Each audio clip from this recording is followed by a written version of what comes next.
બનાસકાંઠાના દાંતા તાલુકામાં આભ ફાટતા 4 કલાકમાં જ 8 ઇંચ જેટલો વરસાદ ખાબક્યો હતો। વરસાદને કારણે કીડી મકોડી, અર્જુન નદી સહિતના પાણી અનેક ગામમાં ઘૂસી ગયા હતા। દાંતા તાલુકામાં મેઘરાજાની ધમાકેદાર બેટિંગ જોવા મળી હતી। ઉપરવાસમાં પડેલા ભારે વરસાદને પગલે નદીમાં પુષ્કળ પ્રમાણમાં પાણી આવ્યું હતું। વરસાદને કારણે સૂકી ભઠ્ઠ નદીઓ બે કાંઠે વહેતી થઈ હતી। મોટાભાગના ખેતરો પણ બેટમાં ફેરવાઈ ગયા હતા। દાંતા તાલુકામાં અંતરિયાળ પહાડી વિસ્તારોમાં પણ વરસાદી માહોલ છવાયો હતો। બીજી તરફ પાલનપુરમાં છેલ્લા 2 કલાકમાં 2 ઇંચ જેટલો વરસાદ પડ્યો હતો। વરસાદને લઈને નીચાણવાળા વિસ્તારોમાં પાણી ભરાયા હતા। પાલનપુર ગઠામણ પાટિયા રોડ ઉપર પાણી ભરાયા હતા।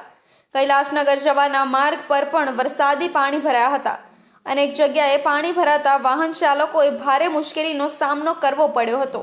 બનાસકાંઠા જિલ્લામાં હવામાન વિભાગ દ્વારા વરસાદની આગાહીના પગલે 2 દિવસ અગાઉ લાખાણીમાં 11 ઇંચ વરસાદ થયા બાદ ગુરુવારે વહેલી સવારથી જ મેઘમહેર જોવા મળી રહી છે, જેમાં દાંતામાં સૌથી વધુ 2 કલાકમાં 8 ઇંચ વરસાદ ખાબકતા જળબંબાકાર થઈ ગયું છે, જ્યારે પાલનપુર અને વડગામમાં 2 કલાકમાં 2 ઇંચ જેટલો વરસાદ થયો છે।